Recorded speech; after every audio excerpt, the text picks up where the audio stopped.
But this used to be. Stop it. Madonna, stick with what you know. Acting in movies.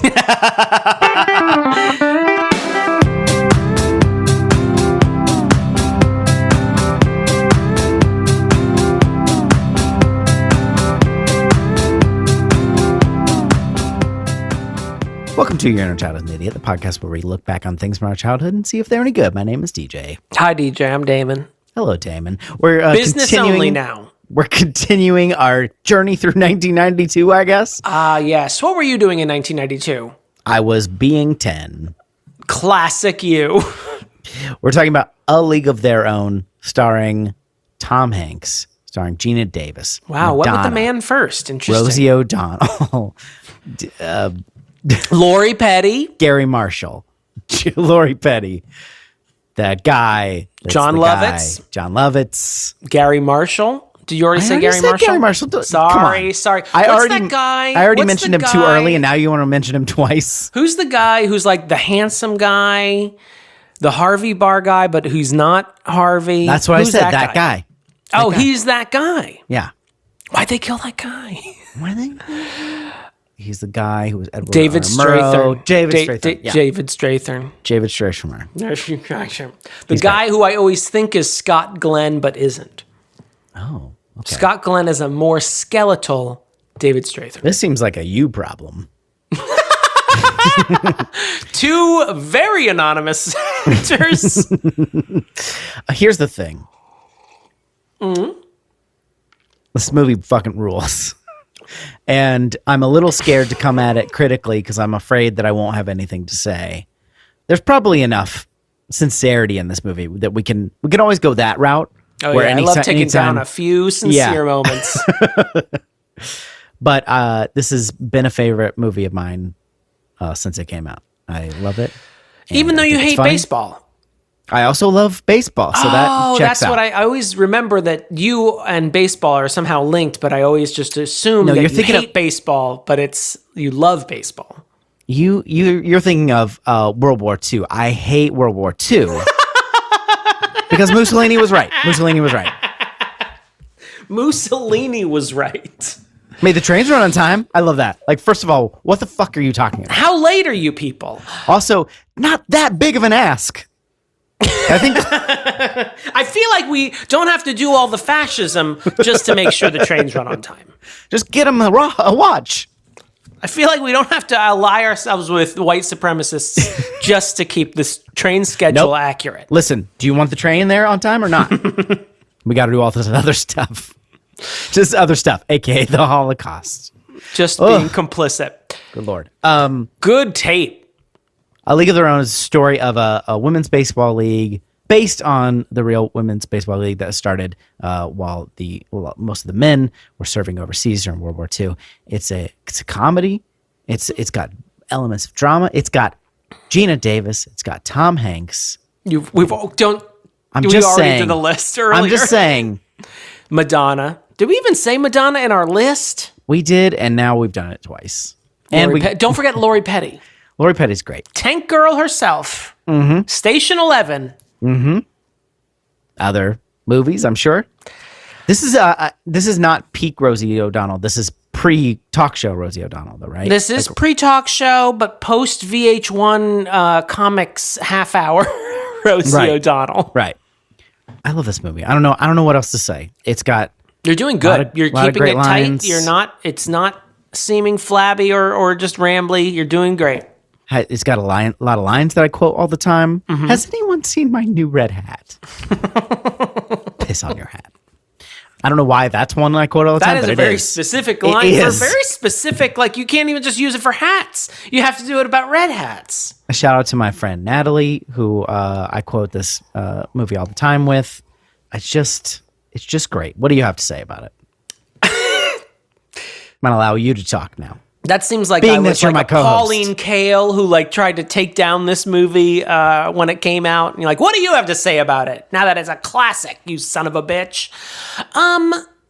Here's what I have to say. I also remember seeing this movie. I also will give it a silent thumbs up on a podcast. I was counting things, but okay. Thumbs up. Yeah.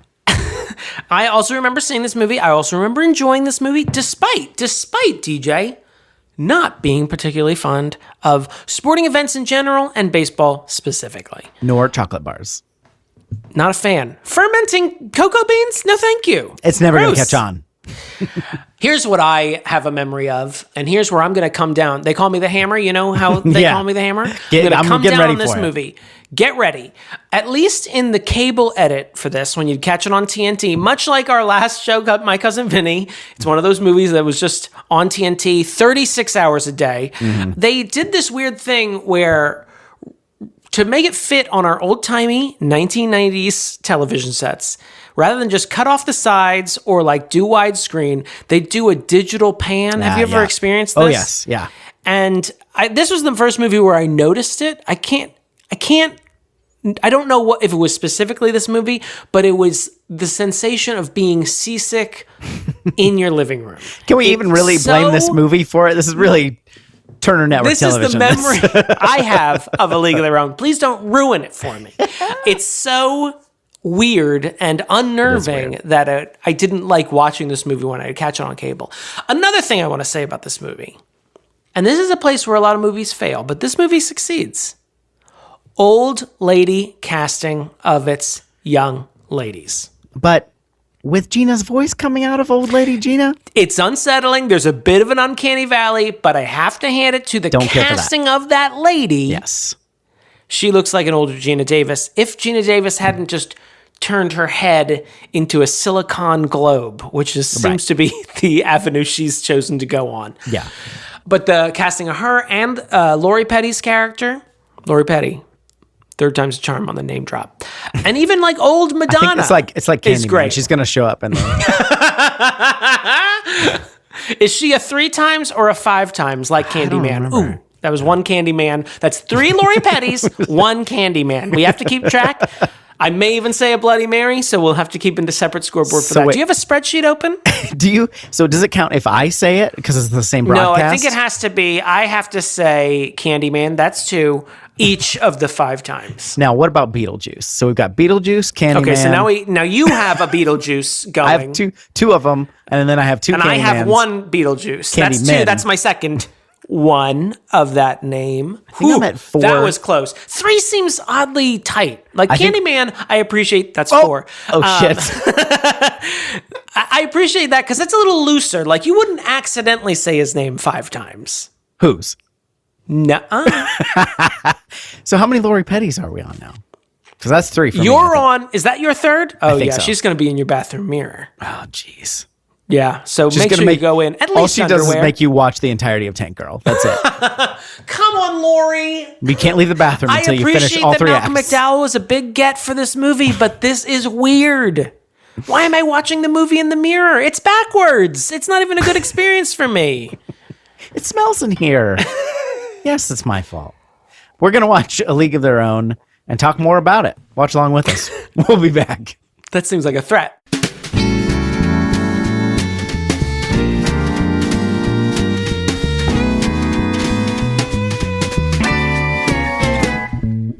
Hot tamale mama, do we have a deal for you?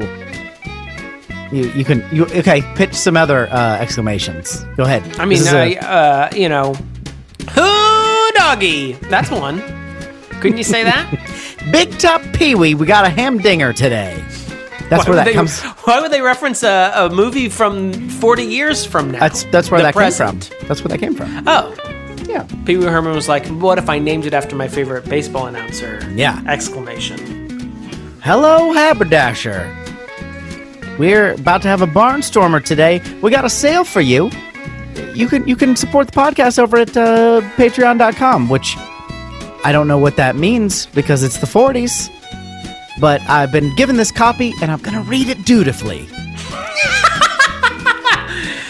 Boys overseas want you to support the Patreons, whatever that means.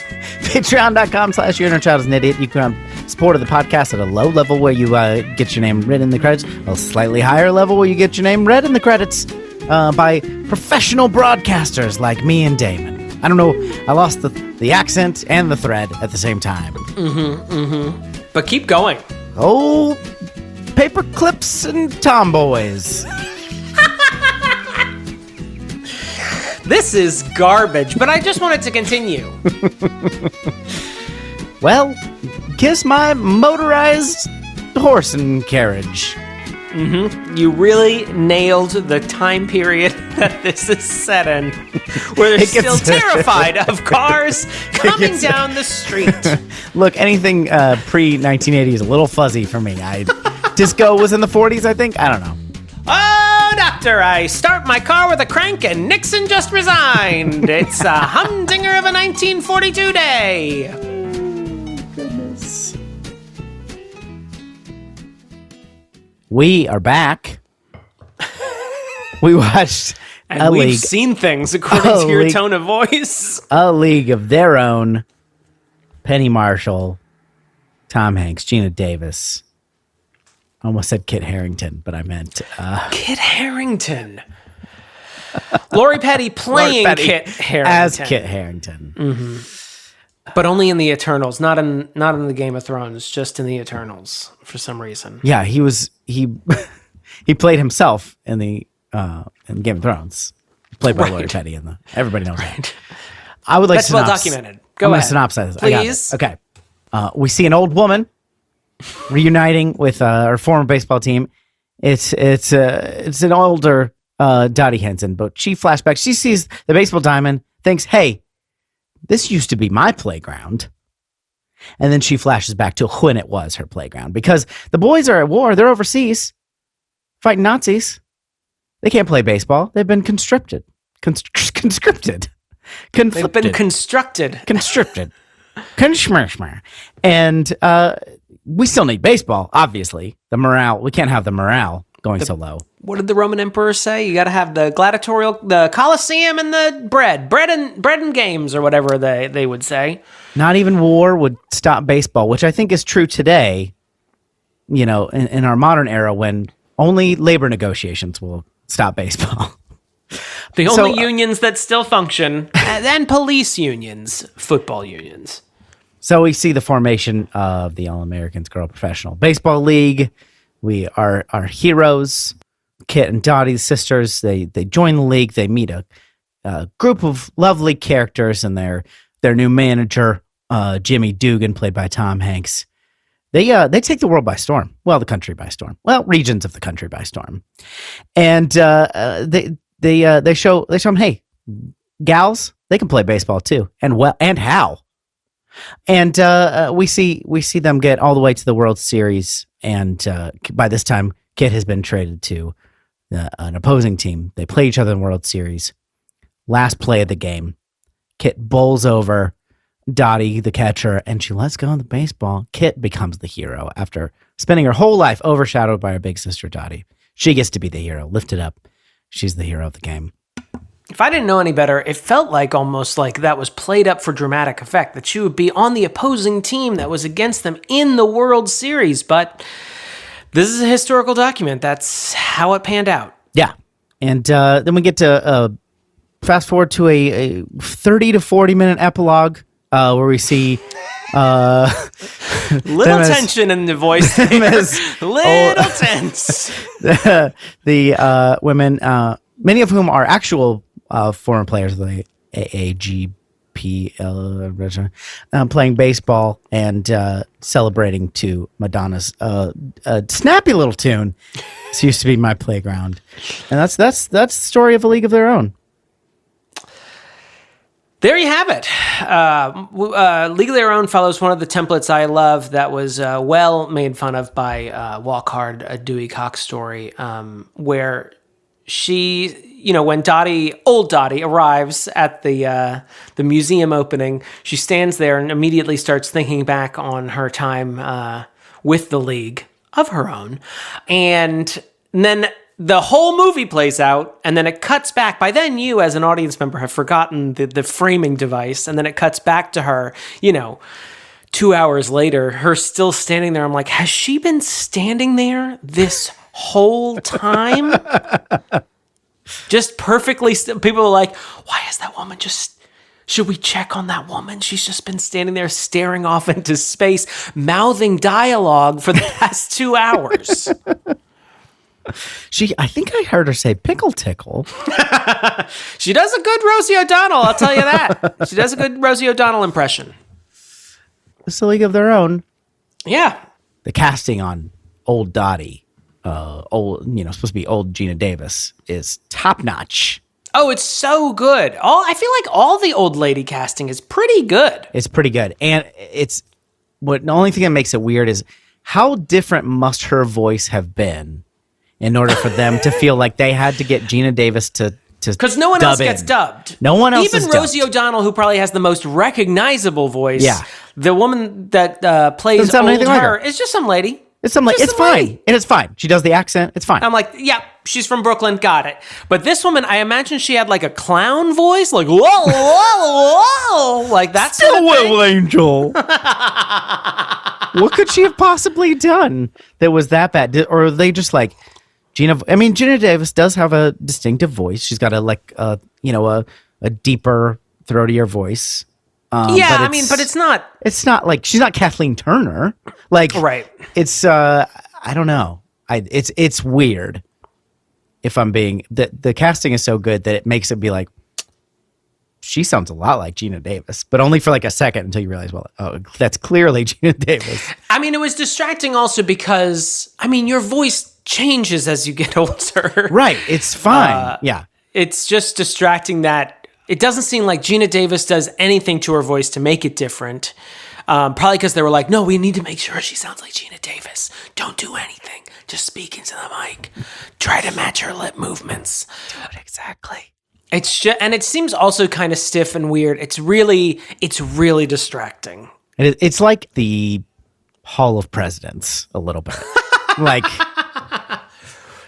well, no, at least, I guess, yeah, because because it is Donald Trump's voice coming out of it, robot. But and that's saying something that it doesn't quite look like Donald Trump, because even Donald Trump doesn't look quite like Donald Trump anymore. Like a hastily drawn sketch of Donald Trump. That's why I prefer to remember him as an oil painting of him like crossing the Delaware with his shirt off. And muscular. Did you notice the interaction with the grandsons, like setting up the sibling dynamic? DJ, I did pick up on that. Setting up major motifs. Breadcrumbs. So Penny Marshall, show us the way out of this scary forest. So as Elder Dodley is Dodley? Dodley. Is that his name? Is that canonically his name? As Elder Dottie is leaving the house with her daughter, she interacts with her grandsons and they're playing basketball. And she has a little talk with both of them. She talks to the older one and says, be nice to your little brother. Make sure that he, let him shoot too. And then when the little one comes over, he says, kill him. It's cute. What do you think? How do you think that weighs in to our conclusion? Are we there yet? Let's wait. I don't know. I just want to feel like that's going to come into play. How does that weigh into our conclusion? I mean, of the movie, not of our conclusion about. How does the boys playing basketball weigh into my conclusion about the movie? Is that the question that's being posed to me? How does it weigh into the dynamic between Kit and Dottie, which is it does tell us crux that of the film. In retrospect, were you to watch it for a second time, you would pick up on that Gina realizes maybe, hey, let him win a little. But also maybe, did she let Kit win the World Series? Is that what you're asking me? Put a pin in that. Is that what you're asking me? Put a pin in that, my friend, because we're going to talk about that. But not yet. I walk in here. This used to be my playground. It's and too you're early. Just dropping truth bombs like that. It's too early. Go ahead. Penny Marshall. Are there Penny? Well, what? Oh, she's dead. I was reminded. Yes. Looking this up that she is dead. Yes. But that didn't stop me from impersonating her to Tyler while we watched this movie. I think it's okay. Oh my God. In my defense, I am not really doing an impersonation of Penny Marshall so much as doing an impersonation of Rosie O'Donnell doing an impersonation of Penny Marshall. Okay, did you do that a lot? No, but do you remember there used to be a show on Bravo called Celebrity Poker, and they would have just fun people sitting around playing poker? Mm-hmm. It was a weird period for Bravo. Post Project Runway, pre Andy Cohen's tyrannical takeover. Despotic rule that continues to this day. Where he just screams at housewives constantly. And I remember after Rosie O'Donnell had finished her legally obligated post-coming out recusal from being funny, she took about 6 months where she just never said a joke. Yeah. And I was like, what happened to the Rosie O'Donnell I hired? She went on Celebrity Poker with Penny Marshall and kept doing impressions of Penny Marshall. To Penny Marshall's face. Penny Marshall, of course, was wearing those, she and Diane Keaton both wear those weird colored sunglasses at all times because they're both, I don't know, allergic to the sun or something. I don't know. So Penny Marshall, of course, wearing her blue tinted pince-nez. They're always like at the end of her nose. And Rosie O'Donnell will just be like, oh, Rosie, you can't make fun of me no more. Oh. It was truly a joy to watch. What else did she direct? Thank you. Have a tab open already, my friend. Let me go to director here. Please. She directed some episodes of Laverne and Shirley. That makes sense. Was she Laverne or Shirley? I've never seen. She was Laverne. Okay. That sounds right. You can tell which one's Laverne and which one's Shirley because Laverne literally had an L sewn onto every sweater she wore on the show. Smart. It's smart. Smart. It's smart. I think her big break was big. That's our new catchphrase. Smart. It's smart. Good answer. Good answer. Her big break would be the worst at Family Feud. It's just you and me. I guess Damon again. It's your turn. Sorry, go ahead. She directed Big. I think that was her big break. Yes. I knew there was at least one other big one. She also directed Awakenings with Robin Williams and Robert De Niro. And then after that was League of Their Own, Renaissance Man. Oh yeah, I remember Renaissance Man. The Preacher's Wife, DeVito. The remake with Whitney Houston. Riding in the Cars with Boys. 2 episodes of According to Jim. Ooh. Gets a little more iffy. Okay. Not an it girl anymore. Yeah. Women Without Men, a TV movie, and 2 episodes of United States of Terror. And it also says here Rodman, a documentary. That seems unusual, right? Because it came out in 2020. I don't know. Maybe it was like they showed pieces of something that she... No, directed. I mean, it's under her directing credits, and she is listed as the director of Rodman. Oh, okay. Dennis Rodman, about Dennis Rodman. So that's Penny for you. Oh my God. This is like, it's kind of rarefied air to get because she had some big movies to be a woman director at this time. It's just it's still rare given being 30 years hence to get the opportunities and to be considered in the upper echelon of directors. I'm not saying you're right. I'm saying it's not right, but it doesn't make it not true. And it is weird, the fall off, because this was a big hit naturally. Yeah. And then Renaissance Man, I don't think was a big hit but it is a hit in the Xanthopoulos household. I remember seeing that movie a lot as well. DeVito, right? DeVito and Gregory Hines. Yeah. He plays a teacher that has to enlist in the military to teach some he gets a job teaching in the military, teaching kids in the military. Yeah. He's not in the military. Why am I? Right. Mark Wahlberg is in it. Young baby Mark Wahlberg. How do you like them apples? You don't have to like it. I'm just telling you. And then Riding in the Cars with Boys. That's not a movie I've seen, but I've heard that. I've heard people tell me. I think so. Riding in Cars with Boys. Oh my God. Okay, let's move on to Lovitz. I can't be stopped. Yeah, Drew Barrymore. She's related to Lionel Barrymore. Lovitz, another one I impersonated, and still alive, so not as offensive. Mostly it involved me saying, "It stinks," and Hachimachi every time he was on screen. I think I don't give Jon Lovitz enough credit in my mind about how many funny things I remember that he's responsible for, either directly or indirectly, through SNL, through The Critic a lot, and through this movie and through, to a lesser extent, Wedding Singer. Just because he's not in Wedding Singer. He's good in Wedding Singer. We remember like... Wait, who is he in Wedding Singer? And I'm reaping all the benefits, or whatever it says. He's the other Wedding Singer. It's like the evil Wedding Singer. He's only in it for like 5 minutes. He like did it as a favor for someone. He is very funny. He's one of those people that just has like a delivery that makes him, like if he sat down to order coffee, I would probably find it pretty funny. Yeah. I wrote down like, Lovett's delivery is terrible, but I still love it. Like he's just so stiff with the girls and so just mean, but he is really funny. And he's another person who like dropped off, I feel like, after a while. Is it because of his weird neocon rants? Maybe. Is he that? He's not. I don't think he's a Trumpy. I think he's more of a. I should pay less taxes because rich people stimulate the economy. Sure. It's like, okay, John. Hung out with Dennis too much when they were on SNL together. Babe. Both have that voice. But his like mannerisms when he plays the agent that comes to like that finds the scout that finds Dottie and Kit, and like it's the way he like walks through the chickens, like kicking and flailing his arms. You ever heard of a leash? It's very good for the chickens on a farm. It's got a lot of great lines that if you just read them on the page would not necessarily be that good, but why do they always? He's like, I'm just too. What does he say? I'm just too nice. Yeah.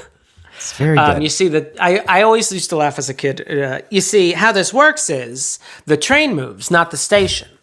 Did you promise the cows you'd write? Just mean to them for no reason. He also, he introduces like an insidious part of this whole process, which is that they're looking for lookers. They're looking for dolls. Comely lasses, as I always say, to be on the teams. And so a bit of a dolly too. So Marla, who is Marla Hooch, a more plain-faced woman, less traditionally attractive, he doesn't want her, even though she like hits like multiple home runs while they're watching her play. And speaking of that scene, when they introduce Marla Hooch, I'm very thankful they include that scene, because Marla Hooch, if that scene was not included, would have just been a punchline the entire movie. Yeah. And I do appreciate that they at least include that. And they also give her like a little arc with a boy later on. I'm singing a Nelson. I said that all the time. I had to be you. Oh. The way she points, doing 40s karaoke to the band. That is one of my favorites. Supremely uncomfortable playing the music with her. Yeah. Because we get a very sweet scene with her father, who I'm guessing that her mother died very young, when she was very young. And the father's like, I raised her as a boy because I didn't know any better. And please take her to go play baseball. And then Marla first is nervous to go. And he's like, you got to go because there's nothing here. Go where things happen. Which, and it's a heartbreaking scene. Fort Collins a few weeks ago. There's a lot of stuff there. It's great. Like what?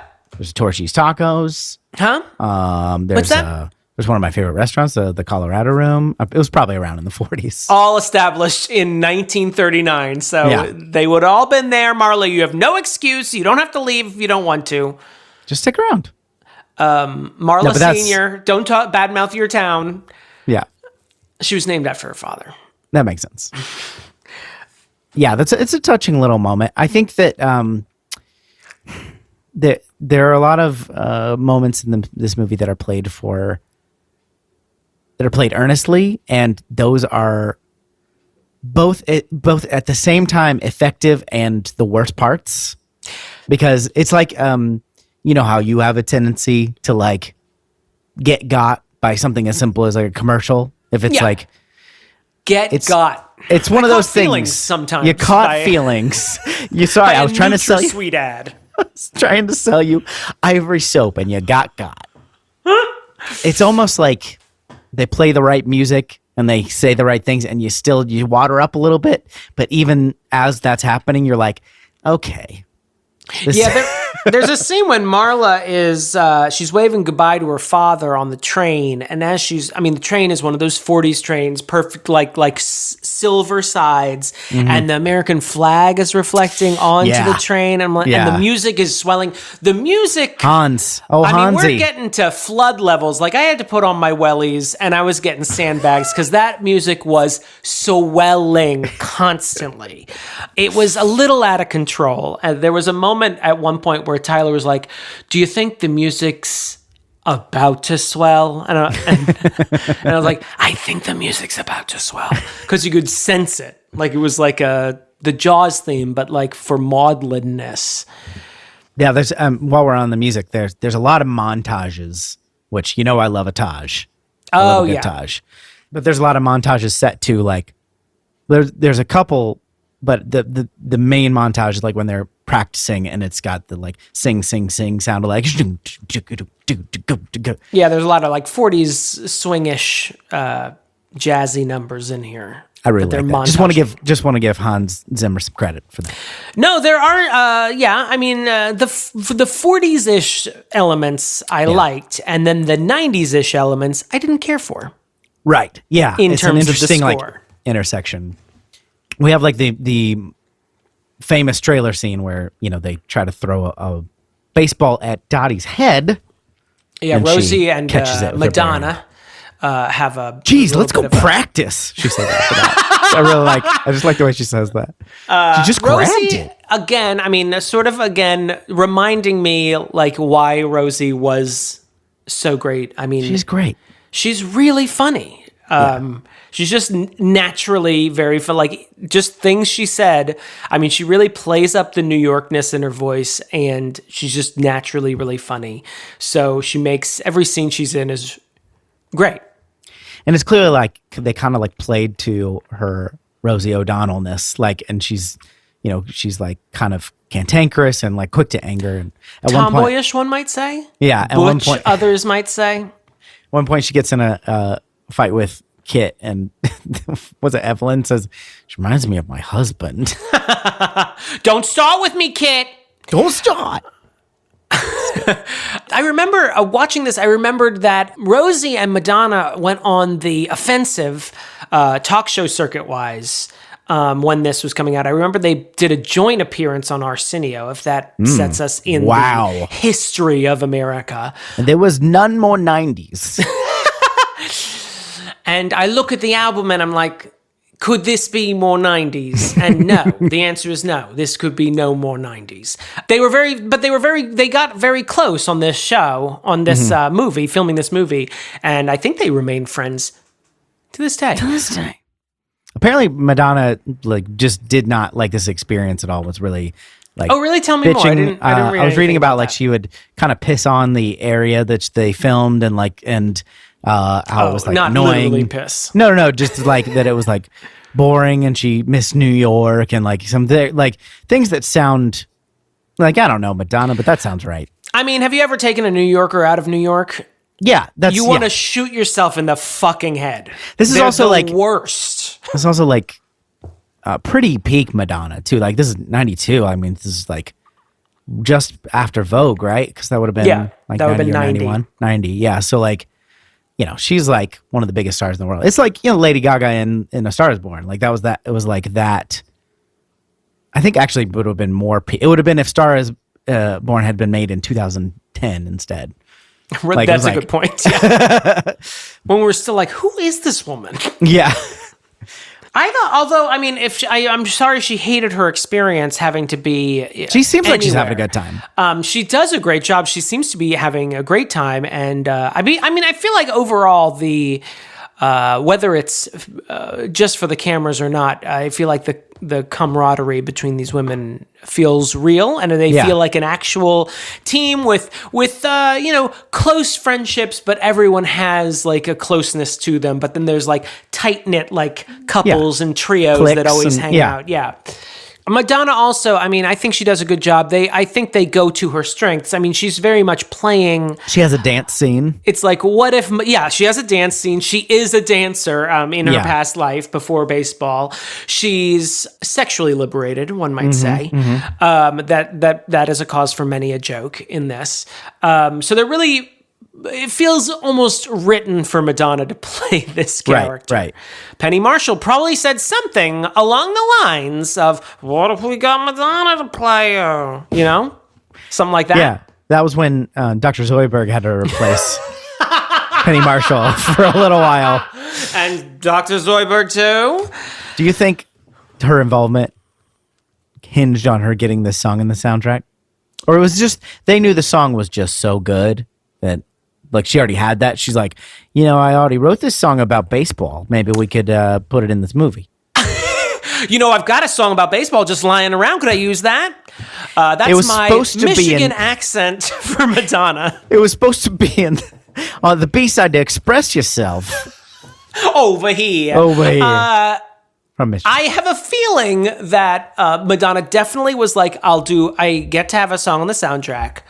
And I have a feeling that they found the most Oscar baity song that they could possibly find for her to sing. It's a very, I mean, we can save this for the end, but like, it's a very weird song for Madonna to be singing. Don't you? It's a very un-Madonna song for one. It seems barely at the very lowest register of her range. Yeah, it was like it was written for... Is that too much to ask? Yeah. It's very weird. And it was actually written for John Lovitz. Like so it's weird. Is that too much to ask? That was a pretty good Lovitz. Thank you. He knows that comedy lives in the pauses, the awkward pauses between words. I often use a lot of lines from this. You want to get them out of the way? You want to just sort of... I don't know if I can do all of them, but there's gracefully and grandly. I do that all the time. That's when they're getting when they're getting lessons. Cultured, yeah. And then... what is that? What is that called? Charm School. Charm School, yes.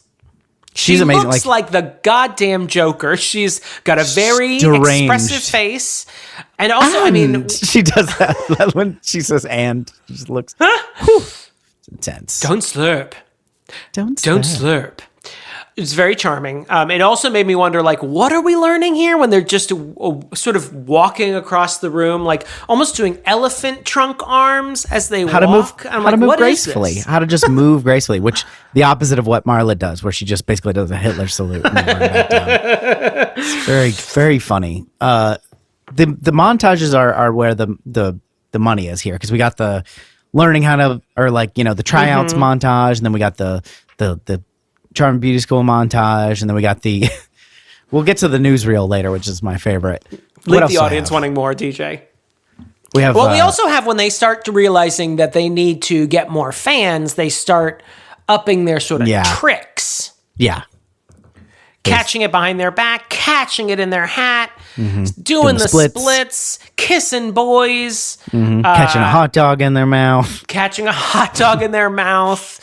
Lots of things like that. Throwing baseballs at Hitler. Not ending segregation, but just merely acknowledging segregation. That was part of a montage. That was weird. Do you want to address that? I thought that was like...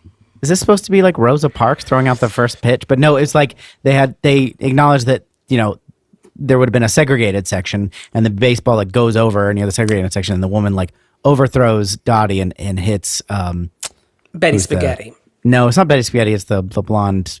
The southern one. And she threw so hard it hurt her hand behind arm. the gloves. The gloves in this movie are very bad because they often catch it and then shake their hand as if it hurts.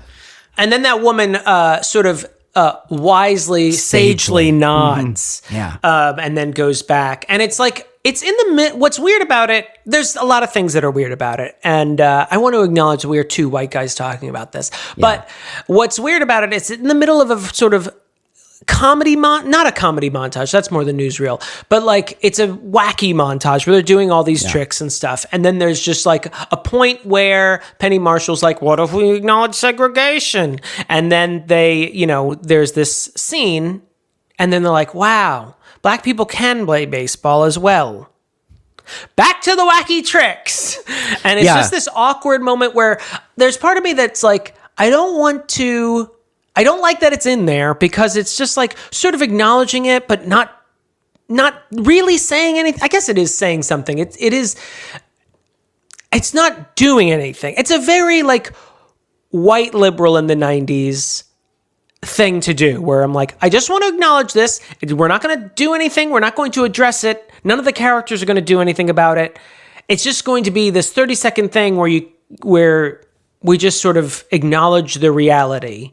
But then there's another part of me that's like, but I also don't want to take it out because at some level, I appreciate that they acknowledge it. It just seems like very sort of, I guess, ham-fisted is the way I would put it. It's just sort of like crammed in there. It's another earnest moment, right? It's like, it just happens to be a more like charged one because we're talking about segregation. Like, so just like, with the moment with Marla and her dad, just like the more serious moments throughout the movie, it's like an emotional thing, which is what this movie does the worst. It just feels very clumsy, I guess. It's a little clumsy. And then the woman that throws the baseball and that the group that she's with, and then the band at the Sack of Suds are literally the only people of color in this whole thing. And I mean, it's true, like, yeah. They're living in a segregated United States. So like, I don't like have a suggestion on what they should have done differently. Right. So yeah, it's very ham-fisted and it's weird. And you have to acknowledge it, that it's like, and especially in the middle of that montage, it's very weird. But these are my in-laws. They can't hear nothing. I wrote that down as well. I said, God, I miss Gary Marshall. He is, as a kid, I didn't know who he was. Of course, Penny Marshall's brother. Whenever he popped up in a movie, which was often, because he got a lot of these little bit parts. He was also a director in his own right. He always like hit it out of the park. He had this he always sort of played an uptight, tended to be a fairly rich guy who talked very loudly and in long strings of thought. In Soap Dish, he has a very similar role where he is like the head of the network. And me and my brother would memorize. He has like 2 scenes in Soap Dish where he just talks for like 3 minutes straight in just crazy monologues about how the ratings on this soap opera are going in the toilet. The guy at my country club said it should be called The Sun Also Sucks. He's just a great guy who like comes in. You might also call him a pinch hitter. Just come in, knock a few grounders out of the park. You don't knock grounders out of the park, but unless there's like a hole maybe in the wall, you could knock the grounders out of the park, right? If there's like something wrong with the fence, it would maybe. Have to. Yeah, I guess. Yeah.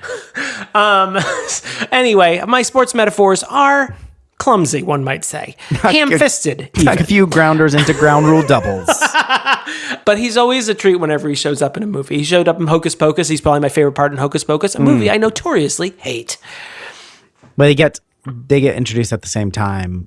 Harvey and Tom Hanks is like, he introduces him, and like basically Tom Hanks plays an outsized role in this movie, and he plays it's interesting like how late into the movie he comes, because it's like a good, I don't know what, like 25, 30 minutes. Yeah.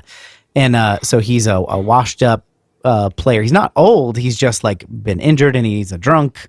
And I guess he had we learned through exposition that he had an opportunity to manage, and was a fall down drunk, and now he's getting another chance to coach at the professional girls baseball league, which is a joke to him. He shows up drunk to the first game. That's some good team. And many subsequent games. Yeah, until he starts to realize, hey, these gals can play. Yeah. I did write down, there's a good line from one of the announcers. I don't remember if it's Squiggy or not, but the the Rockford Peaches win their first game or one of the games. And the guy says, Jimmy Dugan, that master strategist. And then later it's revealed that he scratched his balls for half an hour during the middle of that game. He sleeps throughout the entirety of his first game because Harvey essentially says, all you have to do, you come out of the dugout, you wave your little hat in the air, and that's it. Like, that's all he's there for, is just to sort of like be a face that people kiss can my recognize. Ass, kiss my big hairy ass. This is a very good one. This is, I mean, I think we know, like, Tom Hanks is like a really great actor. And I mean, this is post-Philadelphia and pre-Forrest Gump, perhaps? But he's still sort of better known as a comic actor at this point. This is a really good performance, though, because it's really very against type. He is playing a fairly unlikable man. This is pre-Philadelphia, which I think would have been, that was 93. So this was like this was still in comedy era. This was like before, not that he never went back to comedy, but that was like a pretty big deal that he was, like that was his first like real dramatic role. And it was like a real... Well, don't forget that TV movie where he played Dungeons and Dragons and got, sucked into a satanic cult. Talking about He-Man? When he was in He-Man? He-Man, when Tom Hanks was in He-Man. Wait, is he in He-Man? He's not in He-Man. He's not in Masters of the Universe movie, is he? That can't be He's right. Dolph Lundgren. Watch Tom Hanks be Dolph Lundgren as He-Man in Prince Adam. I kind of understand. Movie. I don't know if this was like his plan with Hanks's plan, but I don't know. I mean, it wasn't his last comedic movie, but if it was, I mean, he went out on top. That was it. There is... So in an alternate universe where he's shot and killed after League of Their Own, you want to say, in that universe, Tom Hanks, he went out on top. I just mean in terms of comedy. I think that this was his, at least one, I'm just going to say, it's one of his funniest roles, without question. I would argue his funniest role. He's very, very funny in it. He's so... I don't know what's wrong with me, but people who are angry and shouting, and mostly shouting. Angry for absolutely no reason, just make me laugh. One of the best shouters in the business. Truly, just screaming at people. It's very charming. What I like is that, I mean, I feel he is sexist, obviously, because he thinks that women playing baseball is a joke.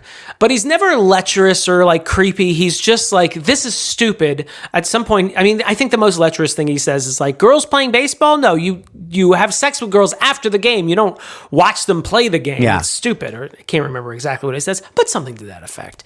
He's great in this. Not to lavish too much praise on the main leading man in this movie.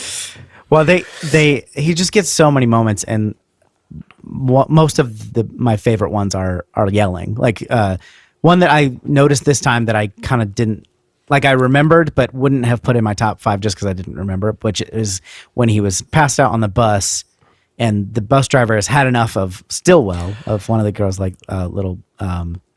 Evelyn's little annoying kid who like puts his hands over the driver's eyes, and the driver reasonably quits, leaves him on the side of the road, runs away somewhat reasonably. I want to say, if someone put their eyes over my face while I was driving on a empty country road, the first thing I would do is probably not steer the wheel wildly. I just want to say this. This is just a nitpicky thing. I'd probably hit the brakes. Yeah, just hit the brakes. They bring the vehicle to a standstill, shoot the child, which is still legal in 1941. Right, you could just do that.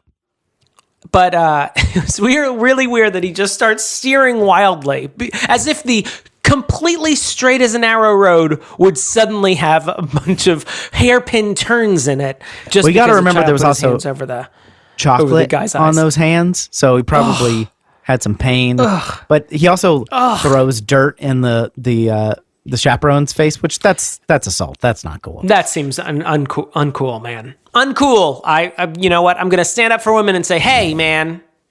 Not cool. Mr. Gusatelli shan't be returning. And then she wakes up, Mr. Dugan. This is her tour de force as well, this scene. Truly. And then he makes out with her and then freaks out. Thinking that he's waking up next to a woman. I guess he maybe is more lecherous than I That's previously the most said. lecherous thing, I think. And then he's just bewildered, has no idea what's going on. Then they're like, Lou quit. And then he goes, who is Lou? Funny. I did write that amazing that they brought Margaret Hamilton back from the dead to play the chaperone. And then he makes the exact same joke after I wrote that, where he says, I loved you in The Wizard of Oz. So fuck you, Tom Hanks, 30 years ago. That's my joke. I did write down, no wonder they call her All the Way May after Madonna got a home run in one of the new. Maybe that's in the newsreel as well. Oh, the newsreel. Okay, so we have to talk about that. Do you want to just talk about it? Yeah, so there's like a PSA newsreel of the like a little film strip you would have seen, just talking about the league, and it's clearly like staged. Like you see the girls like running out of the dugout, and they're all like awkwardly looking at the camera. It's really so great. It's so brilliant. Perfect. And they have a lot of like weird stuff. Like they'll show someone throw a baseball, and they keep just like glancing at the camera. And the woman's like Alice, I think is one of the girls. She like slides into a base, and then they say like, "But that's no reason to let your makeup go bad." And so she has to like put powder on her nose, and she's like, you can tell this was not her idea. And then my favorite is Helen. She this was my favorite as well, I believe. They have her, and she never loses time to earn. Always has time to make coffee, and she's pouring the umpire's coffee, and then she looks at the screen and just mouths coffee. I had never noticed that before, and I couldn't stop laughing. Why would she mouth coffee? And then my favorite, which is they then have a extreme wide shot of Marla. She's so far away you can't see her face. And then they said, and how about Marla Hooch? What a hitter. What a league. We said that all the time. What a hitter. What a league. Like when something's awkward, you just say, what a hitter. What a league. It's a very funny film strip. I do like old-timey film strips. They, as a Simpsons fan, I immediately recognized that it was Harry Shearer doing the voice, the announcer of the film strip. He has he has that Phil Hartman like old-timey voice thing that H. John Benjamin suffers from it. Phil Hartman had it, and Harry Shearer has it, where they all sound like they are straight out of 1943, ready to announce something. I love it. Can we, we've been talking a lot about the men. We all love Harry Shearer. We all love Tom Hanks. We all love Squiggy. Should we talk about the scads and scads of women in this movie, or should we just keep talking about the men in it? What are you talking about? We talked about Rosie O'Donnell. We talked about we did talk about Rosie O'Donnell. I feel like we've been talking a lot about John Lovitz and Tom Hanks. No, it's true. I think that... and of course, Penny Marshall. So... yeah, we talked about Penny Marshall. Get off me. You're right. I'm not getting on you. I'm getting on us. No, I think that's fair. It's also, to be honest, we went over most of the mostly comedic characters, and the main roles are, Gina Davis as Dottie, and then Lori Petty as Kit, and they are not really funny. And they're not supposed to be. Like, I don't think they're like doing a bad job, but... Right. They are also especially, it's important to remember, they are the two women to whom this playground used to be. Right. They used to own this playground. Mm-hmm. So I think that's important to get out of the way right at the off. And also, Dottie, as soon as Bob comes back from Bob, played by another excellent male actor, Bill Pullman, your favorite... Bill, doesn't anybody... black hole of Bill Pullman. I felt myself like being pulled off the couch into... That's why they called him Pullman. The chasm of where his charisma used to be. Bill, doesn't anybody have any missiles? Pullman. Put it on his tombstone. So Bob comes back from the war later, and she is like, hey, I'm done. I've been through this traumatic thing. I was just playing baseball because he wasn't around. Now I'm going to go home, leaving her teammates, pretending like baseball isn't important to her. And I get the impression that maybe it actually wasn't. She's obviously very good at it, but it seems like, I don't know, like this movie wants us to be like, see, it really was special to her. And she does come back, and it says, oh, we only made it as far as the Grand Canyon, then turned back. But she misses 6 games of the World Series. Like, they made it. She didn't just like turn around. No, I mean, that's like a day or two drive at most. This is probably one of my biggest qualms with the movie is that Geena Davis is ostensibly our lead. I mean, I think she shares that with Kit. But she is, I think, even more the lead than Kit. And I've learned a new word called presentism. And I appreciate that they don't sort of make her into it. Presentism is where you have like a period movie and people are talking about issues of the time in a way that they wouldn't have then. They talk about it like we would now. So there's part of me that appreciates that she is sort of, I feel like a realistic woman of the 1940s who's like, I'm working on a farm. My husband is, away and I want to have kids. My goal is to get married to him and have kids, or else she's already married to him, but have kids. And that's what my life, I want it to be. But it's hard for me that she is our main character because she's naturally very talented, which of course drives Kid up a wall. Right. I called her Kid, but I meant Kid. But she's a very frustrating character because the minute Bill Pullman arrives, he like meets up with them at a hotel. We've never seen or spoken to him before at all. All we've seen is his picture so far in this movie.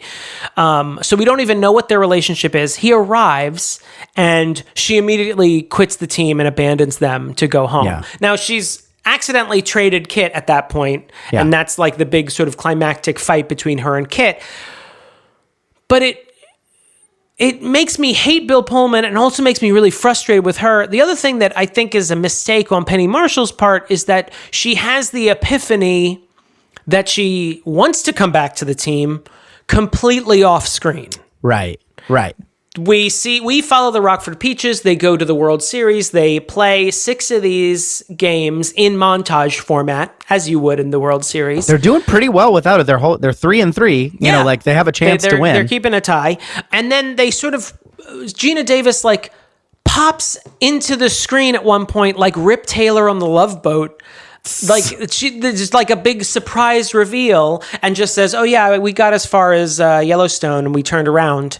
And I'm like, I would have liked to see for our lead character that moment where she realized that she wants to play on this team. I also like, what's Bill's deal? Like, does he not want her to be on the team? Like he seems like he's supporting whatever she wants. A cardboard cutout of a man in this. Yeah. And that's saying something for Bill Pullman's usual performances. Like he's so just there whenever he pops up. And we don't know how he feels about them. We don't know what their relationship really is. I mean, we presume that they love each other.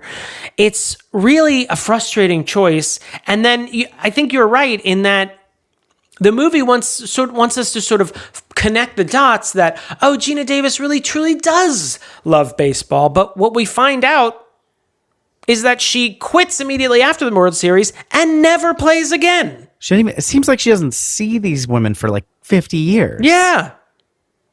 Which is bizarre. Obviously, she has a relationship with her sister. She sees her. They have like the other kids are like, "Hey, Aunt Dottie," right. Which is good because I was like, "Do they know her?" For some reason, my brain, I thought they hadn't seen each other since the last scene. But even in the first scenes, they reference her seeing. Yeah, Kit. You don't get to see her as often as you like. Yeah, there's some. Yeah, but yeah, it makes me. This watching. I really thought like, just because you're good at something doesn't mean you love it. You know what I mean? Right. I'm a pretty good music teacher, for example, and I hate it. No, that's not even true. But like, you know what I mean? Like there's lots of things, and I think that comes. Well, especially, I am apparently really good at customer service, and I want to throw my head on a pike. See. You know what I'm talking about? See, you're the Dottie of customer service. I'm the Dottie of customer service. If you threw a customer complaint at my head, Rosie O'Donnell, I'd catch it and make that person happy that they reached me.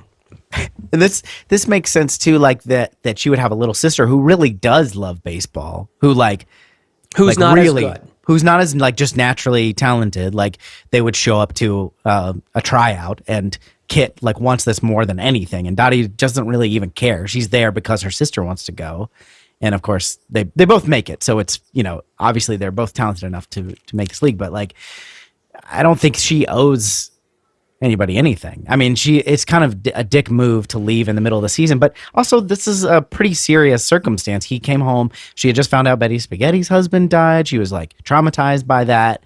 And then she finds out, and Bob comes home and he's got, he's in a cast. He's going to be okay, but like he's been injured.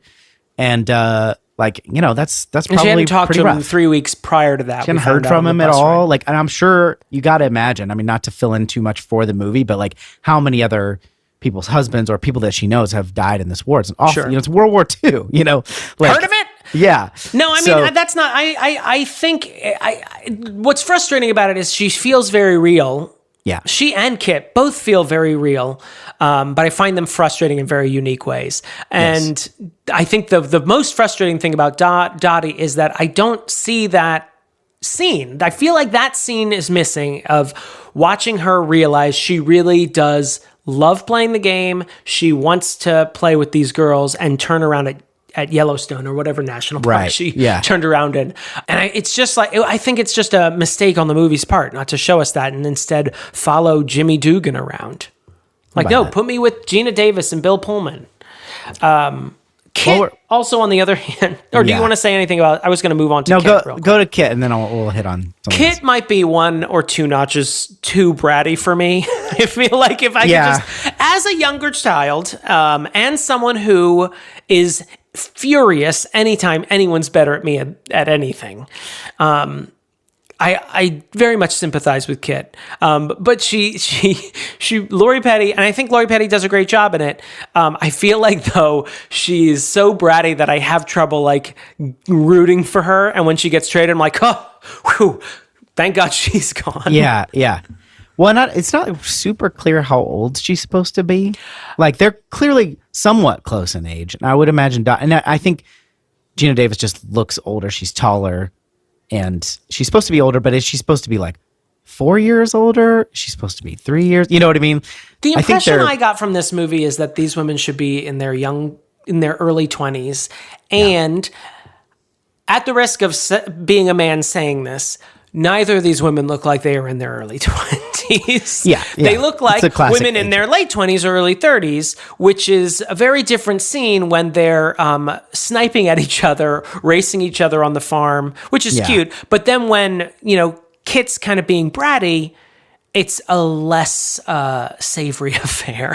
Yeah, it seems like she's being like an insane person when it says she's maybe 20 or something, and that would make more sense, but it's not really clear. It doesn't really matter, but it does, I think, make a difference for their character if you're like, oh yeah, she is just kind of like she's the little sister. I also do, to push back on my own point a little bit, it does happen that you like, when you're around certain people, you kind of regress. Like I become the little brother. I'm 40 and I can still be the little brother to my sisters, if I'm around them. So like, I can kind of understand that. And that's part of why it was probably really good for her to get out from under Dottie's shadow by going to the other team, even though it was really painful and she missed all her friends and stuff. Like she got to be the fucking MVP of the World Series. True. And like, that's, I don't know, it's pretty amazing. Plus, I also have a feeling, and the movie doesn't really show us this, but I get the feeling that she really excelled once she was separated from Dottie. Right. Yeah. Another feeling you can have when you are the younger sibling. It's like, oh, I can sort of come into my own now. I did want to say, let's not forget to acknowledge the real villain of this movie, which is the telegram guy. Dude, that guy fucking sucks. He was so... He's cartoonishly evil. It was like the Dark Lord Sauron was delivering a telegram to let a woman know that her husband had died in the war. He comes into the locker room and he's like... He's obviously there. He's like, I have a dispatch from the Department of War. Is that what the War Department? I can't remember. It's official business. I can't remember if it's still called the War Department at this point. A wink. And he's like, I can't find what the name is. You'd think they'd be more efficient if they're going to tell you your husband's dead. Yeah. He might as well have just grown a handlebar mustache at that point and then tied the woman, the newly minted widow, to a train track. It was so deranged. I'm like, this is only something that would happen in a movie. Stop it, movie, stop it. Does seem pretty insane. I wanted to ask you this because I can't speak to this as well as I feel like you could, but I felt like that the cinematography in the games was pretty good. Like it really put you in the midst of things. And it also looked like the actors were playing, doing the things the people were doing. I was reading that. I guess that was a thing that Penny Marshall like put her foot down on, that you had to like learn how to play. Yeah. And I think Madonna. No, it was not even Madonna. It was Gina Davis was the only one that had a stunt person, but that was because they were doing like the splits and like for stuff like that. And I'm like, I'm fine with that. That's actually, I have no problem with using stunt people anyway, but like that seems completely reasonable in this case too. But I thought, it looked cool and real, and looked like they're, I thought they did a good job showing. It's not like sometimes baseball movies or sports movies in general, it's like, if they do well, that's always like a home run. And they showed them like, having real strategy and bunting and hitting singles and stuff. And like, I don't know, it was good. I thought they did a good job. I also found like there was a lot of good continuity in it, where, you would see the actresses in the field where they're supposed to be, and they would you would see plays from different angles, but it was also obvious that it was still the same play. It wasn't like just cobbled together from something else. Yeah. So like you'd see Rosie catch a ball, and even if it's another shot, you'd see her still have the ball in the next shot as you're watching someone slide into home, which I thought was just a good, even as a person who, baseball is one of the few sports that, I don't like watching it, but I can follow it because I know the general rules of baseball, because it's not that complicated a game. Unlike the guys from Life magazine who were like, oh, this is so boring. I was like, have you seen any baseball? I love baseball, but like a vast majority of it is sitting around. And there's a beach ball on the field. That's one of my favorite things when people talk about. It's a line from The Simpsons where Homer has to quit drinking, and it's again Harry Shearer being the announcer of the ball game, and he's like, "And now the coach is at the mound, and now there's a beach ball on the field," and Homer goes, "Wow, baseball is so boring." But it's a good game when Taya Leone's over there at first base and you don't even know. Yeah, Tyler was really bothered that Taya Leone was just in the periphery but not being addressed as she should be as Madam Secretary. She just, it must have been just like right before. It was before Bad Boys. It was like a year before Bad Boys. That's a good point. So she's just like, you see her and she's one of the racing, what are the bells? And you see her also at the tryouts at the beginning of the movie, but she's kind of like she's the Judy Greer, Carol Kane, like, why is Taya Leone just in the background? Why isn't she saying anything or doing anything? She just says like, yes, once when she like catches I think she says, out. Kit, at one point, like during the World Series. And I'm like, well, at least she got her scale right there. She got a line. Good for you. And then also the Racing Bells, their slogan is "Dirt in the Skirt." Yeah. It's for sliding. No, I knew what it meant. It means pooping yourself. We also got ladies all shit themselves. Oh, doctor, these women smell like human excrement. We also got Ann Cusack is in this. She's the lady who can't read. Is she the third Cusack, the long lost Cusack? Yeah. That not reading thing is, again, back to the earnest things. It is very maudlin. It's very forced. It's again like sort of like, kind of like the segregation thing where it's like, why is this here? But damn it if it didn't work on me. I know. And I love my favorite interaction though is there's a guy. He's a character actor playing the guy who's running the tryouts. I know him best as the guy who's angry about the bird shit on his car right before Dave Chappelle's corpse lands on his car in Con Air. But he's angry at her because she's still trying to figure out the rosters that have been posted. Yeah. Is that the term, rosters?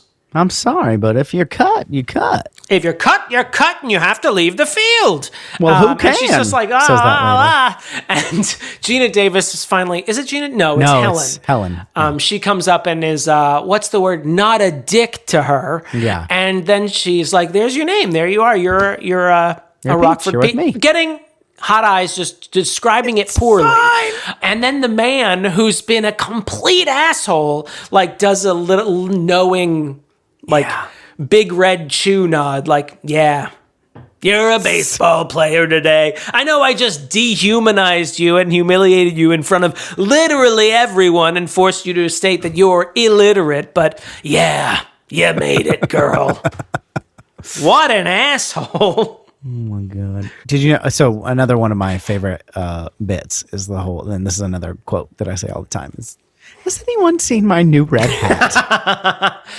Piss on your hat. Oh, piss on your hat. And then I notice I always am laughing too much after that I miss her follow up, which is, well, that seems uncalled for. And then what I noticed the first time in this scene ever is that May has stolen her hat. Like right before that, May is going out on a date and she's dressed into the nines and she's like, where'd you find that dress? And she's like, I borrowed it. That is a good point. I never put that together. Yeah, she said, I borrowed it. And then Rosie says, well, it's too tight on your chest. And May, being a hooer, says, well, I don't plan to be wearing it for very long. I'm surprised you get dressed at all. I remember when, just for that scene, Shaggy plays Rosie O'Donnell. But yeah, she's wearing a big old red hat too. Very clever. And there's also just another Hanks moment. Probably the one that makes me laugh the most, which is so the first time he yells at Evelyn for missing the cutoff man. And then that's where there's no crying in baseball. And then the umpire yells at him. And then he says, this is not the phony moment, but the umpire says, perhaps you chastise her too vehemently. And then he says he looks like a penis. And then he gets ejected. But then later in the World Series, she missed the cutoff man again. And he's just shaking with rage and invites Evelyn over and just he's like shaking his hand, just like, he doesn't say anything. He just shakes. He says, I noticed you're missing the cutoff man again. That's something I'm going to need you to work on before next season. And then she says, okay, thank you. And then as she's thanking him, he's like, doesn't want her to talk and just like, got it. Okay. Got it. So good. That energy plays angry very well. I mean, he does it also very realistically. As someone who, when I am angry, I do not want anyone to talk. Right. And I remember, I think I talked about this.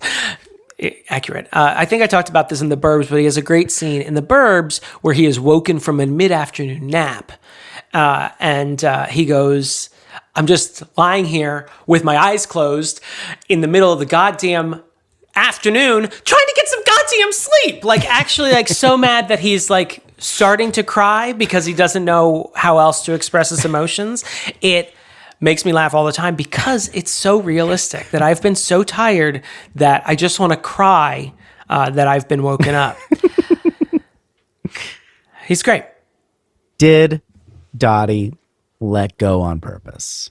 I had never thought that until this very day, this very viewing of A League of Their Own, OLOTO. I had to look at my note. Okay, got it. Alato is what it spells. Yeah, we're all Alato heads here. Yes, I mean, I think, I don't know. I feel like this movie is an enjoyable movie, but what it isn't is a subtle movie. Right. So I have a feeling I like the version where Kit won on her own. Yeah. But there is part of me that's like, it's a little bit more interesting if Dottie's like, I don't give a shit. Here you go. I'm going to quit anyway. I got to make babies with my husband. I think that there's, it's a movie that doesn't give you the actual answer to that. And I think there's enough evidence that you could say, what Dottie says to her grandkids at the beginning, and just the relationship, how she evolves, how she actually feels like, I'm going to move on from this, but this is something for Kit and this is important to her. The relationship is more important than baseball. I think there's enough evidence that you could argue for it. I don't think that's what happened. I think that Dottie was trying to play her best. I don't think she, like, if she was trying to let Kit win, you know, she wouldn't have come back. She wouldn't have, like, she was just struck out instead of, you know what I mean? Like, it would have been easy to, you know, get struck out by Kit, who is a good pitcher, you know. Or she also wouldn't have gone to the pitcher and say, hey, throw fast and high. Yeah. She can't not hit at them because she's an idiot. My sister's a fucking moron. Yeah, there could have been hesitation because she didn't want to hurt her sister or whatever, but she did let her bash into her. So I don't think it was that. You know what I mean? Like, I think you could make the argument, but I don't think that's what happened. I think Kit did her own. That's what I think. Good job, Kit. Want to go to the verdict? Yeah, I think so.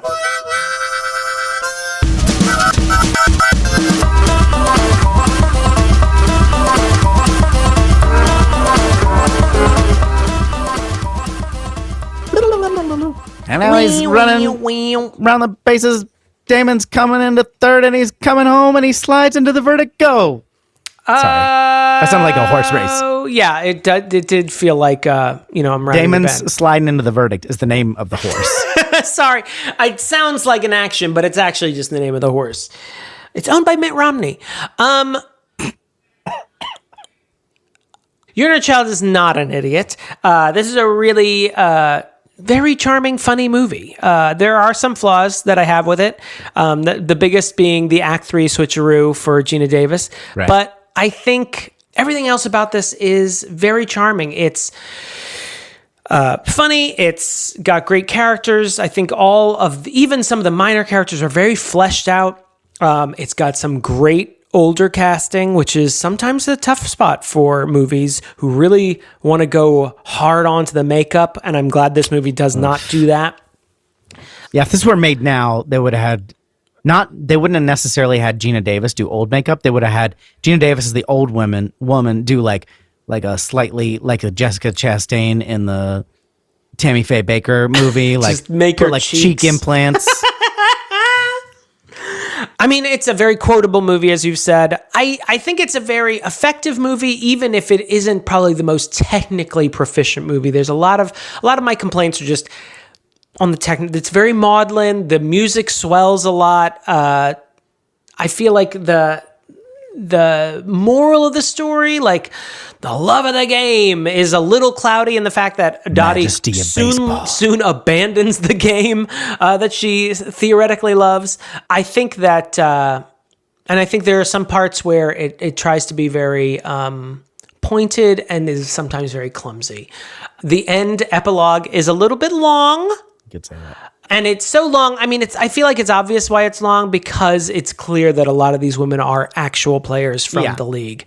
I forgot to mention that one of my favorite lines from the movie, one of my favorite ironic lines from the movie is when they're walking into the museum, a woman says, "Look, they have a women in baseball thing up there." And Tyler screamed out, "Yeah, it's why you're there. You're attending the opening of the exhibit." It's a great movie. It's a good movie. It's a great movie. Go ahead. Yeah, let's start with the ending. It's too long. I think you could have given Lord of the Rings. Yeah, I think I actually really like they show one of the women like playing a baseball game over the credits. That's fine. That's not what I'm talking about. That's great, and in fact, it's a good use of space. Because something's going on and it's just different shots of it. You're not like watching a game and like you're just watching different shots of a game and the credits are rolling. That's great. I think it's wonderful that the women that actually, played some of these roles and played in the league got some screen time, got a couple of lines. I think that's all great. But it's like 20 minutes long. Like it's ridiculous. Yeah, you wish that they had maybe chopped it up a little bit and interspersed it into the movie, maybe like her going through the exhibit and seeing pictures and those triggering new scenes, maybe. Right, and then, but like you come off of this like kind of high of the exciting World Series and the emotional catharsis of Kit and Dottie like mending their relationship, and then it's just like. Epilogue. It's like, okay. And then like when Dottie and Kit see each other, it's important, but you're also like, wait, they've seen each other. Like Dottie, seeing the other women should be more emotional because she literally seems like she hasn't seen any of these women in 50 years, and a lot of them like continued to play, and she just did the one season. I don't know. That's a big part of like the cheesiness of it, and we talked about sort of the more clunky emotional moments, which there are many, and they're all clunky, and yet it still works. It makes me tear up every time. And I think it's the music. I think old Hansi Z with his music swells gets you. But yeah, on the flip side, this is one of my favorite movies. Your Inner Child is not an idiot. This is hilarious. The woman who plays Marla Hooch, I don't remember her name. It's hilarious. Rosie O'Donnell is hilarious. Tom Hanks is hilarious. I think the direction is generally pretty good. Megan Cavanaugh plays Marla Hooch. Yes, thank you. Gina Davis is good. I think she's not funny in this, but she's not supposed to be. You know, she's a good lead. Right. She's strong. Like you can see, like the dynamic between Dottie and Kit is like makes a lot of sense. Like the sort of emotional growth there. I mean, this movie rules. I love it. Your Inner Child's not an idiot. What do you think, everybody? Your Inner Child is an idiot at gmail.com. You can text us or leave us a voicemail 615-576-0525. You can find us on Twitter and Instagram and Facebook and stuff. And stuff. You get the idea. We want to thank our patrons, including Lindsey Nell. Oh, Doctor! It's Kevin from Cleveland. The Hands of Fate. Dan the Hands McIntyre. Jonathon the Hands Day. They can't all be the Hands. Oh, yeah, you're right. Okay, sorry. The Hands of Fate. Sorry. Jackson has an unhealthy obsession with Damon. The Elusive fan Gromkin. Shit on the Cartouche. Josh Frigo. Oh, he just knocked Hitler down with a baseball. It's dramatically placed hot dog. Oh, Hector Socks. It's Travis Vance. Hector Socks. His Honor the Mayor is throwing out the first pitch. Beth Surmont is playing third base. Oh, you hate to see it. David Mort being carted off the field. Oh, just cause we're rounding third and heading for home. The supreme ruler of this podcast is sponsoring today's game. Supreme ruler. Scalfasaurus is in the dugout scratching himself for the entire third inning. And we have a guest announcer for this next one. It's Dr. Malcolm's, Heaving Bosom. Particle Man is a patron. Captain Jean-Luc Picard is making it so. Damon's Australian accent is ordering a hot dog. They don't have those in Australia. And T. Smith is coming in to relieve the pitcher. Karen Kurd, hit the showers, Karen. You're not pitching well. And they can see that one all the way in Fort Wayne. That's the Zesty. Jeremy Powlen is stuck in right field. Out with the dandelions. Literally.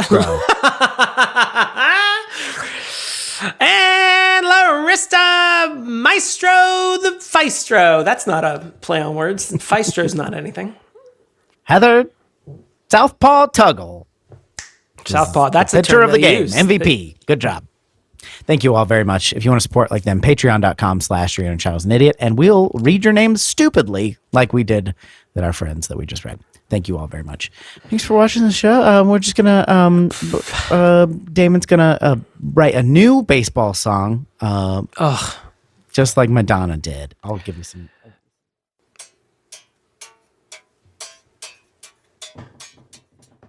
Time for baseball. Time for baseball. Who wants baseball? I want baseball. You want baseball.